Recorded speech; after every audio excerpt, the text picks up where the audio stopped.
Entre 1945 et 1948, de la libération des camps à la création d'État d'Israël, The Long Way Home de Mark Harris raconte l'exode de dizaines de milliers de réfugiés juifs, survivants de la Shoah, devenus indésirables dans leur pays d'origine et barrés d'immigration en Palestine mandataire par les Britanniques. The Long Way Home relate cet épisode méconnu, cette catastrophe qui se superposait à une encore plus grande catastrophe, à savoir la Shoah. Pour parler de ce documentaire remarquable, Richard Rodier, directeur général du FSJU et président du centre Simon Wiesenthal. Pour l'Europe. Pour l'Europe. Alors, The Long Way Home, d'abord, est programmé au sein du Festival Diasporama, qui est une initiative du Centre d'art et de culture et du FSJU, en partenariat avec Academ et RCJ. Et donc, ce festival se déroule en ligne jusqu'au 2 février et toute la programmation est sur fffj.fr. Alors, Richard Rodier, une première question d'abord sur ce film. Il fait partie d'une collection intitulée « L'histoire du peuple juif au XXe siècle ». Et cette série a été produite par le centre Simon Wiesenthal. Pouvez-vous nous parler de cette série? Quel est son objectif? Alors, l'objectif, elle était très simple. Alors, on est aujourd'hui en 2022, ça paraît évident de parler de médias, de communication, de vidéos. Mais en fait, Simon Wiesenthal, qui était le fameux célèbre chasseur de nazis, mais on pourra en reparler, s'était dit dans les années 70 que son travail allait se terminer. Il ne savait pas combien de temps il allait pouvoir faire son travail. Et il se rendait compte que, en fait, dès qu'il avait une information, ça montait à l'actualité, mais le travail de fond ne passait pas. Et il fallait à chaque fois trouver une animation à l'époque dans la presse. Et donc ça lui a parfois été reproché parce qu'il disait qu'il avait vu Mengele à un endroit, il disait qu'il avait vu Strangle à un autre endroit. C'est-à-dire qu'il faisait monter la sauce pour que des témoignages remontent. Et donc on arrive au début des années 70, et puis il est à Hollywood, il est à Los Angeles, il commence à être très populaire, il est reçu par les grands chefs d'État, et il se rend compte qu'en fait, plus personne ne s'intéresse aux criminels de guerre nazis. Absolument plus personne. D'abord parce qu'il y a eu Nuremberg, et puis l'Allemagne n'a pas encore fait le travail qu'elle fait, et il dit qu'il faut réactiver tout ça. Et puis il en parle autour de lui, et puis il trouve deux personnes qui ont une écoute hors du commun, c'est Frank Sinatra et Orson Welles. Et donc les deux lui disent mais il faut faire savoir ça, on ne peut pas arrêter la chasse des criminels. Et alors il explique, et puis il lui dit mais oui, mais l'histoire on ne parlait pas de la Shoah à l'époque, on disait Holocauste. Il disait l'histoire de l'Holocauste de toute façon n'est pas connue, parce que parler de la Seconde Guerre mondiale, c'est aujourd'hui une erreur historique d'en parler de 39 à 45. Il faut en parler comme une histoire du peuple juif, avec des bonheurs et des malheurs, et notamment connaître ce qui s'est passé avant la Shoah et après. Alors les deux comprennent pas trop, et puis finalement ils en parlent, et avec Elizabeth Taylor, les trois disent mais il faut qu'on fasse un film, parce qu'effectivement on ne peut pas être criminel de guerre, on ne peut pas être génocidaire, on ne peut pas être bourreau si on n'est pas formé idéologiquement. Donc il faut comprendre cette histoire. Et donc ils prennent un réalisateur de documentaire et ils vont écrire au début des années 80. Au même moment, ça sort un an avant la série Holocauste à la télé avec... oui, donc ça nous met donc à la fin dans la deuxième moitié des années 70, même exactement. À la toute fin de la décennie. Toute la fin de la décennie. Et là, ils se disent il faut qu'on raconte l'histoire du peuple juif, mais d'une façon actuelle. C'est-à-dire, l'actuel, c'est pas seulement les livres, c'est la télévision. Et vu que la télévision, il y a ce documentaire Holocauste qui a bouleversé tout le monde, Orson Welles dit non, l'écriture, c'est le cinéma, et ils font un premier documentaire qui s'appelle Génocide, qui va être fait en 80, réalisé en 82, premier Oscar du centre Wiesenthal d'ailleurs, avec la voix d'Elizabeth Taylor et d'Orson Welles, qui va raconter que pour faire ce génocide, en fait, il y a une montée des haines, une montée idéologique, la puissance des réseaux sociaux de l'époque, c'est-à-dire de la presse, de la radio, qui fait qu'à un moment, un homme normal, éduqué, professeur, médecin, est capable de prendre un enfant et d'en faire une barbarie. Et c'est ce travail qui est fait dans Génocide. Et après le succès de ce film, c'est vraiment une histoire américaine. Mais Orson Welles dit à Wiesenthal, mais il faut continuer. Oui. Il dit, mais ça va être une question d'argent. Et puis voilà, cette histoire va se mettre en place. Ce qui est peut-être important de préciser, c'est que les trois noms que vous mentionnez, Frank Sinatra, Orson Welles et Elizabeth Taylor, n'arrivent forcément pas de manière fortuite dans un tel projet. Parce que d'abord, dans le cas de Frank Sinatra, c'était quelqu'un qui donnait régulièrement beaucoup d'argent à l'État d'Israël. Tout à fait. Elizabeth Taylor, comme les auditeurs le savent, s'était convertie au judaïsme. Dans certains de ses mariages. voilà, qui étaient nombreux, mais enfin, il y en avait un. Il y a eu un mariage juif parmi les 5 ou 6, parce qu'il y a mariage et Et remariage. remariage. Mais aussi, c'est plus méconnu dans le cas d'Orson Welles, il y avait un philosémitisme très Le fort procès chez Orson déjà, Welles. voilà. On sait maintenant d'ailleurs, grâce à de nouveaux travaux biographiques, que Welles pensait qu'en fait que son véritable géniteur était juif. Et entre autres choses, un des films de Welles réalisé immédiatement après la guerre, Le Criminel, qui est une série B, est le premier film de fiction dans lequel on peut voir d'authentiques images, Complètement, ouais. des images documentaires des camps. Donc c'est véritablement, il est difficile de séparer en fait la trajectoire d'Orson Welles de celle de l'histoire Oui. juive. Et d'ailleurs, il a été très proche de Simon Wiesenthal, parce que Simon Wiesenthal, son combat, hein, c'est bien ça qu'il faut comprendre au-delà du cinéma, mais Simon Wiesenthal, sa survie, il l'a toujours expliqué, c'est parce qu'avec ses amis, ils ont toujours dit, il faut qu'on soit les témoins de quelque chose, les survivants, on doit donner ce qu'on n'a jamais eu, c'est une justice juste. Et il était obsédé de la justice, obsédé. Et c'est pour ça que son combat, c'était de faire passer tous ces criminels devant des tribunaux normaux. Quand je dis normaux, c'est-à-dire pas dans des dictatures, pas avec une balle dans la tête. Et Orson Welles écrit le procès et fait ce film, le procès de Franz Kafka. Absolument. Et ils sont en lien sur ce sujet-là, avec cette notion d'un procès qui n'est pas forcément justement un acte républicain, démocratique et juste. Et c'est dans la légende de cette histoire de ce film avec Orson Welles, le procès de Franz Kafka est au cœur de ça. Absolument. Et puis c'est important de préciser aussi que il y a des licences dans l'adaptation que Welles fait du procès. Et parmi les licences, en fait, il y a l'idée que Joseph K. ne se laisse pas tuer à la fin du film. En fait, il se défend. Et pourquoi se défend-il contre ses bourreaux? Parce que justement, depuis est arrivée la Shoah, et aux yeux de Welles, il est inconcevable d'imaginer des Juifs aller comme ça à l'abattoir sans réagir. Exactement. Ouais, je crois que c'est clair et c'est vraiment ce lien qui dépasse le côté romance, qu'on pourrait croire que c'est aussi simple que ça de faire des films à Hollywood avec cet aéropage de ces 3 stars. Il y a vraiment quelque chose dans leurs fibres. Absolument. Il y a un engagement objectif, profond, sincère, et puis régulièrement manifesté par des actes. Exactement. C'est pour venir donc à un des films de cette série, The Long Way Home, donc qui est un film qui est consacré à une période relativement méconnue de l'histoire des Juifs au XXe siècle, puisqu'en fait elle est dans un interstice entre 45 et 48, donc cet interstice donc entre la Shoah et puis la création de l'État d'Israël. Et dans cet interstice, en fait, se déroule un des autres grands scandales du XXe siècle, à savoir ces dizaines de milliers de réfugiés juifs survivants de la Shoah, dont personne ne veut. Oui, alors, on est à la fin de la guerre, voilà. 45. Si vous pouvez nous voilà, décrire la situation, comment est la situation on est à la fin de la 45. guerre. Alors, déjà, je vais dire 3 dates, dont une qui est un des films du Centre Simon Wiesenthal qui s'appelle Libération. Pour nous, Français, la fin de la guerre, c'est le 6 juin, dans notre imaginaire. Et donc, un des films du Centre qui s'appelle Libération, c'est ce qui se passe le 6 juin 44, la libération de la Normandie, et puis le début de la déportation des 400 000 Juifs de Hongrie. Gros choc pour tous les historiens et puis les survivants de cette histoire, de ce décalage historique. Deuxième date, c'est le 27 janvier. On va célébrer dans quelques jours ce qu'on a malheureusement appelé l'anniversaire de l'ouverture des camps. Comme on le disait avec Simone Veil, c'est pas un anniversaire, c'est une date juste où l'armée rouge vient par hasard, entre guillemets, ouvrir le camp d'Auschwitz, et c'est le 27 janvier. Donc pour beaucoup, la fin de la guerre, c'est le 27 janvier 45. Et en fait, de 27 janvier à la capitulation du 8 mai 45, il se repasse encore 6 mois. Et en fait, au moment où les camps sont ouverts, les Alliés, à l'époque, ne savent pas quoi faire des personnes qui sont dans ces camps. À la fin de la guerre, à 8 mai 45, il y a à peu près 20 millions de déplacés dans l'Europe entière. Dans ces 20 millions de déplacés, il y a au minimum 1 million de Juifs. Alors, dans la spécificité de la Shoah, c'est que normalement, quand il y a un génocide, en général, s'il y a quelques survivants, ils reviennent dans leur lieu de domicile. Absolument. C'est ce qui s'est passé, on le voit au Rwanda. Les Tutsis sont revenus et c'est un génocide de voisinage, ils cohabitent et c'est toute la folie de ce génocide de les retrouver côte à côte.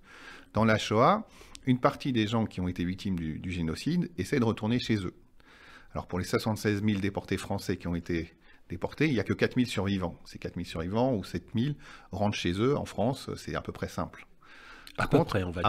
À peu près, parce qu'après interviennent des spoliations. Mais Voilà. on va dire, on pourra en parler, mais en tout cas, voilà, à peu on près peut simple. même dire en Occident, enfin à l'Ouest, que ce Voilà. soit donc France, Belgique, À l'ouest, Pays-Bas. tout à fait, à Mais l'ouest. c'est relativement simple. Relativement simple. Voilà. Mais on Par pourrait contre, à raconter l'Est- des histoires individuelles, effectivement, de spoliation, de biens, d'appartements volés, enfin tout ce qu'on peut imaginer. Mais à l'Est, bah, il y a à peu près 1 million qui veulent, dans ce 1 million, il y a à peu près 700-800 000 qui veulent retourner en Russie, en Pologne, en Hongrie, etc. En et là, Lituanie, c'est enfin, en les Lituanie. pays baltes, Et en enfin. fait, là, c'est la catastrophe. Alors, le symbole absolu, c'est qu'il sait en 46, c'est un pogrom en 46 de ces juifs qui reviennent chez eux. C'est 40 morts et une quarantaine de blessés. Donc c'est presque plus que les pogroms de 1905 en Russie. Donc c'est des gens qui ont été déportés, qui sont sortis et qui sont tués par leurs voisins parce qu'ils ne veulent pas qu'ils retournent dans leur domicile.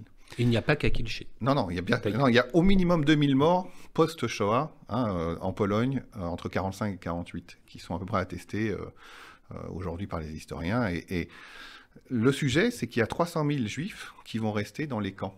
Alors dans ces camps, qu'est-ce qu'on se dit là? On ne comprend plus rien. Les camps sont ouverts, mais on ne comprend pas. Donc l'objet du film, c'est de montrer que la fin de la guerre ne peut pas être ce fameux 27 janvier ou le 8 mai 45, mais qu'en fait, on va essayer de trouver un sort à ces personnes dont on ne sait pas quoi faire au niveau sanitaire, au niveau alimentaire, au niveau de leur recherche de leurs proches, parce qu'aujourd'hui, on pourrait se mettre sur Instagram ou sur TikTok et dire « je cherche mon père, ma frère, etc. » Personne ne sait le sort de ses proches, sauf ceux comme le père d'Elie Wiesel qui est mort devant lui. Oui. Mais sinon, on ne sait pas le sort des gens.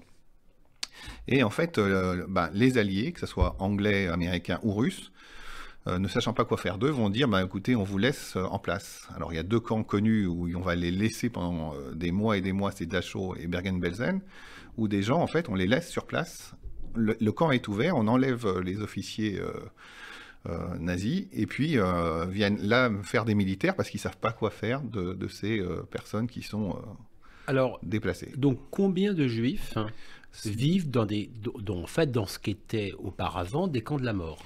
Il y a à peu près 250 000 personnes qui vont être dans ce qu'on avait appelé les camps de déplacés. Donc il y a des gens qui étaient dans les stalags, des gens qui étaient dans les ghettos, des gens qui étaient dans les villages qui ont été rasés, plus les déportés, ceux qui étaient dans les camps. Et dans ces 250 000, alors on pourra en parler un peu plus longuement, mais dans des 250 000, ça va durer 3 ans pour trouver des solutions. Oui. Et ils vivent dans des conditions absolument déplorables. Alors ils vivent dans des conditions déplorables, mais ils sont fous. Ils sont juifs, ils sont fous. Et en fait, la première chose qu'ils vont savoir faire, c'est ce que ça fait bizarrement les juifs, c'est de dire l'Echaim. On doit se retourner vers la vie. Alors quand on a passé X mois, voire années dans des camps, mais en fait là aussi c'est une méconnaissance historique du prisme de la Shoah, on n'arrive pas à Auschwitz comme ça. Préalablement, on a été dépourvu de son travail, d'en déplaise à certains en France, on a été dépourvu de certains droits, parfois de santé, on a été déplacé dans une zone libre, zone occupée, puis regroupé dans un ghetto, on n'est plus dans son appartement. Donc on n'arrive pas à Auschwitz sans avoir connu des affres pendant des années. Et donc ces gens-là qui en 1945 sont entre guillemets libérés du joug nazi, la première chose qu'ils veulent faire, c'est retrouver un sentiment de liberté. Donc ils vont faire quoi? Ils se disent il faut faire des choses folles, il faut savoir manger, vraiment histoire juive, il faut savoir faire des mariages, savoir faire des enfants, et puis la culture. Alors là, c'est fou. C'est-à-dire qu'on est en 1945 et la première chose qu'ils essaient de se faire ensemble, c'est retrouver des choses qui n'arrivaient pas à être partagées pendant les moments dans les camps. C'est aussi l'objet d'un autre film qui s'appelle Les héros improbables, Unlikely Heroes, du centre Wiesenthal, où en fait, un des actes de résistance dans les camps, c'était de pouvoir raconter de la poésie, des pièces de théâtre, lire. Et là, en fait, ils découvrent qu'un des éléments qui change entre les militaires américains, russes ou anglais et puis les nazis, c'est qu'on leur laisse lire ou inventer ou réécrire. Et puis ils vont produire des journaux, des pièces, de la poésie, pour se redonner une joie de vivre. Et dans ces mouvements-là, vient se mettre en place les mouvements sionistes qui avaient été déjà en place dès la fin du 19e siècle, très présents dans cette Europe de l'Est. Et beaucoup ont été déportés très tôt. Alors il y a les survivants du ghetto de Varsovie, ça c'est ce que connaît l'imaginaire, mais les organisations sionistes sont là dès le départ. Et entre 1945 et 1948, ils vont essayer de se dire, mais on n'a plus de lieu d'habitation, on va se redonner un endroit où on aura une terre à nous, et ils commencent à réapprendre l'hébreu dans ces endroits. à partager des valeurs, souvent d'origine ouvrière, communiste dans l'esprit. Donc, essayer de voir comment on plante un arbre, comment on alimente une forêt, voilà. Et donc, va se mettre en place dans ces camps pendant les 3 ans. Pourquoi 3 ans? On va peut-être dire un mot, mais parce que personne n'en veut. Oui. Alors, justement, quand, de manière intuitive, ce que montre très bien le documentaire, il y a 2 destinations évidentes pour ces Juifs. Les États-Unis. En plus, bon, les États-Unis, c'est la grande puissance libératrice. Il y a de la place, il y a une énorme communauté juive là-bas. Et puis l'autre option, bien évidemment, c'est la Palestine mandataire.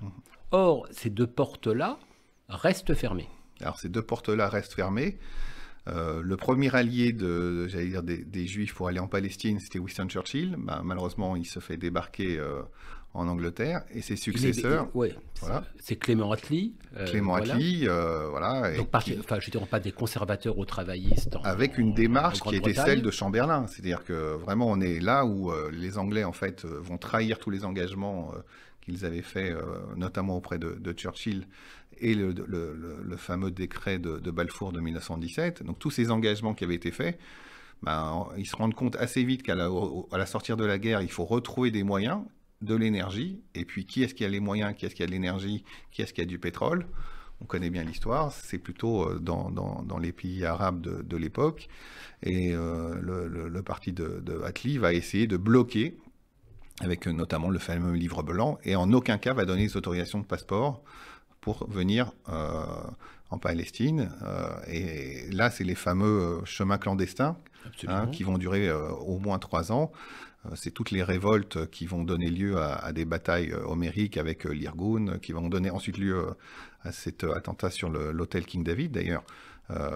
Les Anglais mettent en prison à Atlit, à côté de Haïfa, tous les révolutionnaires qui veulent libérer les ouvertures des frontières. C'est ce qui est relaté d'ailleurs de manière très pédagogue dans Exodus. Exactement, c'est vraiment Exodus, on le voit vraiment bien, et c'est intéressant parce que si vous allez aujourd'hui à Akko ou à Atlit, on retrouve cette histoire de ces Anglais qui ont emprisonné le mouvement sioniste et des combats très forts. Et de l'autre côté, les Américains, on connaît tous le côté de dire de Roosevelt qui a dit je sais qu'il y a des Juifs prisonniers, on a survolé les camps, on connaît ce livre de David Wyman de 1942 sur l'abandon des Juifs, mais si on veut gagner la guerre, il ne faut pas en faire une guerre juive. Donc Roosevelt a quand même une très bonne notion de ce qui se passe, et à la fin de la guerre, finalement, les Américains, ils se referment sur leurs frontières. Là aussi, on pourrait parler de George Perec et Ellis Island. C'est Ellis Island où on voit ces pauvres qui sont... on ne leur donne pas porte ouverte directement. Donc celui qui était très riche arrivait par les passeports, il passait pas par Ellis Island.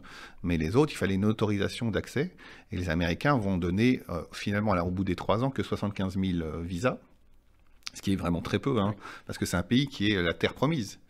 C'est la terre promise parce qu'il a été le libérateur en tant que combattant, mais c'est aussi dans l'imaginaire des Juifs un pays d'accueil, et dans l'imaginaire des Américains aussi. Absolument. 75 000 personnes à la hauteur des États-Unis, c'est vraiment un abandon terrible. Absolument. Puis surtout, tout un pays qui avait quand même largement les moyens d'accueillir cette population, ou une bonne partie de cette population. Complètement. Et donc, il y avait un antisémitisme très fort dans une certaine... gouvernance américaine. Oui, pas seulement gouvernance d'ailleurs, c'était un sentiment largement répandu dans tout le pays, dans toute il y avait un racisme pays. Contre les Noirs, contre les Juifs, des clubs, des universités, tout ça c'était bien en place, et puis on ne veut pas accueillir ces réfugiés des 2 côtés. Alors, le point clé peut-être de la vision américaine aussi par rapport à ça, c'est que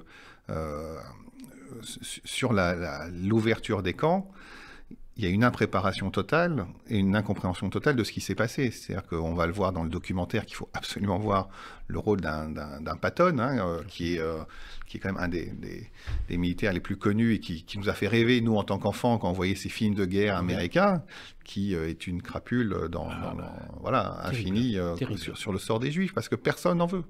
Et en fait, cet antisémitisme de l'avant-guerre, Il ne faut pas oublier qu'on a eu l'affaire Dreyfus en France qui a coupé le pays en deux. Donc, je veux dire, si en France on était coupé en deux, on voit bien que du jour au lendemain, tous ces gens-là qui vont mettre 30, 40, 50 ans à découvrir la Shoah vont pas avoir les bras ouverts. Et c'est cette histoire qu'on veut raconter dans ce documentaire, qui est effectivement totalement inconnue. Et c'est pour ça que, avec le Centre Simon Wiesenthal, on a toujours dit, au minimum, si on parle de la Shoah, il faut parler de 33 à 48. Sinon, on fait une erreur de champ.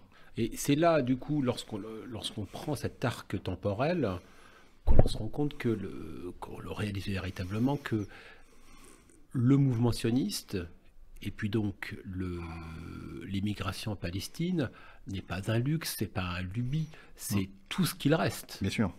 Parce que, et c'est tout ce qu'il reste, et en fait, c'est tellement tout ce qu'il reste que finalement, si l'une des raisons pour lesquelles les Occidentaux se rallient à cette solution, c'est parce que c'est un moyen quand même fort utile de régler cette question des réfugiés. Complètement. Et alors on a pour notre génération, la nôtre, Samuel, et les plus anciens, ce texte incroyable d'Herbert Pagani, de novembre 75 sur sionisme égale racisme. Mais c'est vrai qu'on se rappelle aussi, parce que c'est son qu'on a dans la tête sur les Nations Unies qui vont voter en novembre 47 pour l'octroi ou non d'une autorisation d'établir un État juif et d'un État arabe dans le concordat de Palestine. Et on a toutes ces images de Ben Gurion, de cet État qui écoute à la radio, parce qu'on ne sait pas en novembre qui va voter. Les Américains sont incertains, les Russes sont encore prêts à mettre les Juifs dehors, donc ils sont encore contents, parce qu'ils vont souvent changer. Hein. Est-ce qu'on les enferme, on les interdit d'exister, ou on les met dehors? Ça a été depuis toujours, l'antisémitisme russe a toujours été de la sorte. Du Birobodjan, j'allais dire, jusqu'à Staline, il y a plein d'idées magnifiques. Et là, heureusement, en 1947, ils décident de voter pour l'État juif. Mais le vote, jusqu'au bout, on est en train d'hésiter. Et on voit bien dans le film cette anxiété absolue, et qui est accordée en novembre 1947. Et là encore, finalement, c'est Ben Gurion qui, le 14 mai, va prendre une décision de dire on y va. Absolument. Parce que ça dure 7 mois quand même. Absolument. Là aussi, on oublie ce côté temporel, mais 7 mois, quand on a des gens déplacés à Chypre, en Grèce, encore dans des anciens camps de concentration qui sont là depuis 3-4 ans, c'est énorme d'attendre 7 mois de plus. C'est vraiment une espérance qui est touchée tous les jours. Oui, absolument. Il y a une chose, pour terminer sur une note, on va dire, enfin optimiste, ou du moins on est toujours optimiste. Il y a des héros dans ce documentaire. Il y a des salauds, mais il y a des héros. Est-ce que vous pouvez nous parler des héros? Je penserai en particulier à l'un des proches d'Harry Truman, Clark Clifford, qui fait partie de ces quelques personnes, avec le président américain Harry Truman, à lutter presque seul contre le département d'État et dire non, il faut enfin, non seulement cet État juif, la création d'un État juif est un acte de justice, mais c'est aussi un pays qui sera appelé à un avenir flamboyant. Oui, alors le témoignage de cette personne dans le film est très émouvant. On voit bien, c'est un combat, j'allais dire, je ne veux pas faire d'erreur historique, mais c'est un combat comme on a à chaque période de violence et de guerre. Il y a des héros et il y a des ordures. Et les héros souvent l'emportent, heureusement, parce qu'ils arrivent à les ramener le sens des valeurs. Et ne pas se tromper sur des problèmes locaux, parce qu'aux États-Unis, les problèmes locaux, c'était effectivement le pétrole, les armes, comment récupérer les Allemands pétrole, les armes et le pétrole, aussi le fameux trésor nazi, qui n'a pas vraiment existé, mais en tout cas, il y avait ça, et puis l'antisémitisme de masse, et puis des héros qui disent, mais non seulement c'est nos valeurs, nous, on est une terre promise, on est né grâce à la Bible, hein. Aux États-Unis, on jure encore sur une Bible, hein, donc ils sont très proches encore de ce côté-là, et l'autre côté, ils disent, mais il faut les laisser fleurir sur un territoire, il faut leur donner des chances, et effectivement, c'est une ou deux personnes. Il y a ce rabbin aussi qui vient à Dachau faire le lien. Et j'allais parler de Simon Wiesenthal, pareil, parce que Simon Wiesenthal, il fait partie d'un groupe de survivants.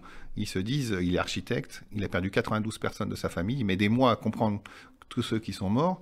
Et lui, il dit, mais voilà, moi, je vais arrêter mon travail d'architecte, je vais habiter en Autriche et je vais lutter toute ma vie pour faire arrêter des criminels de guerre et les rendre devant des tribunaux civils. Et pourquoi je dis ça, je finis par Simon Wiesenthal, c'est que là aussi c'est une méconnaissance absolue, mais il n'y a pas eu on parle de justice, mais on parle d'un pays au minimum, l'Allemagne, qui a collaboré, et il n'y a eu que entre 7 et 12 000 jugements. dans 7 et 12 000 jugements, il y a eu, moi je suis très contre la peine de mort, mais il y a eu quelques condamnés à mort avec Nuremberg. Et finalement, la justice n'a jamais vraiment porté. Et j'allais dire, nous, en tant que juifs, en tant que citoyens du monde, finalement, on le vit bien parce qu'on sait qu'à quelque part, l'humanité a voulu rendre une justice par quelques procès, des procès symboliques. Celui qui a fait arrêter Anne Frank, justement. Celui qui a tué ou une femme, Otto Brandstein, qui était une femme qui avait collaboré, qu'il fallait juger. Donc, finalement, on a trouvé une justice, mais là, comme pour le film, c'est une histoire qu'on ne connaît pas. Voilà. Richard Audier, merci beaucoup. Merci beaucoup. Merci.